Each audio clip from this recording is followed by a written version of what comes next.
എല്ലാവർക്കും നമസ്കാരം. ഇന്നത്തെ ശുഭചിന്ത: സ്വയം എന്നതിൻ്റെ നിസ്സാരത തിരിച്ചറിയാനുള്ള വിനയം ഉള്ളവൻ ഒരു നല്ല അധ്യാപകനായി രൂപാന്തരപ്പെടും. അഹങ്കാരത്തിൻ്റെയും സ്വാർത്ഥതയുടെയും വസ്ത്രം കളയാൻ തയ്യാറുള്ളവർ വഴികാട്ടിയുടെയും നേതാവിൻ്റെയും മഹത്വമുള്ള വസ്ത്രത്തിന് അർഹരാണ്. ലോകത്തുള്ള ഇരുട്ടിനെ അകറ്റാൻ പുറപ്പെടുന്നവരുടെ മനസ്സ് പ്രകാശിക്കണം. അവർക്കുള്ള അറിവിൻ്റെയും വിനയത്തിൻ്റെയും വെളിച്ചം മറയ്ക്കാൻ ഒന്നിനും കഴിയരുത്.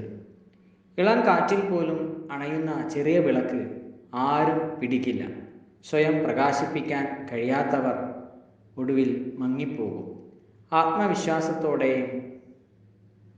വിശ്വാസത്തോടെയും ഒരാൾ കഠിനാധ്വാനം ചെയ്താൽ അത് അപ്രതീക്ഷിത ഫലങ്ങൾ നൽകും. എല്ലാവർക്കും നന്മകളുണ്ടാകട്ടെ. എല്ലാവർക്കും ജീവിത വിജയം ഉണ്ടാകട്ടെ. നന്ദി, നമസ്കാരം.